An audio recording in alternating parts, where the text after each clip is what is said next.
asalaamaaleykum yow mi bëgg a tekki léegi ñoo nga ca juróomeelu yoon bi ñu waroon a gisee sama waaji delluwaat ci këru nit ki mu dalal ko ne ko soo bëggee tekki nekkal nit ku am valeur sama waaji laaj ko mais nit ku am valeur moom nu muy mel lan mooy valeur nit ki tontu ko ne ko nit ku am valeur mooy nit ku def li nekk ci xolam ba ñëpp gis ko ba fu ñu tuddee lu mu def ñëpp jaar ci turam kenn du juum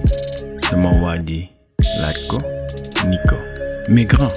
mën nga ma limal ay nit yu am valeur ndax mu leer nit ki ne ko su ma la waxee grand tambour-major du Sénégal kan nga may wax sama waaji tontu ko grand kooku du Ndiaye Rose la nit ki ne ko su ma la nee grand champion lutteur écurie Fass kan nga may wax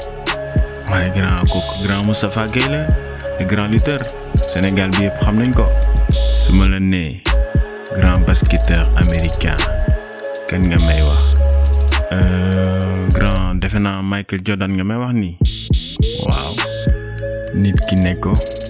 am na ñeneen ak ñeneen ñu liggéey def lu nekk seen xol ba ñëpp gis ko xam ko te bés ni ki tey dee nañu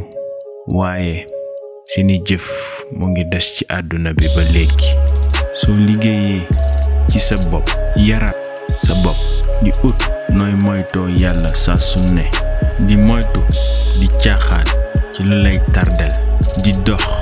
bés bu nekk ci lu lay yokk di jàng pour sa bopp nga yokk di def sa xaalis ci lu lay yokkal soo si dëkkee di nga mujj am valeur te nit ñi ñoo lay ut ndax bëgg sa valeur soo bëggee am valeur foo nga tàmmalee lii xam sa bopp xam ki nga doon xam ki nga doonul moytul xool ci li nga dund sa démb moytul jàng ci li sa bët di gis waaye jëfel li yàlla def sa xol mooy sa yokkute maa ngi lay jaajëfal ci déglu bi ba ëllëg inshallah yàlla ñu yàlla sàmm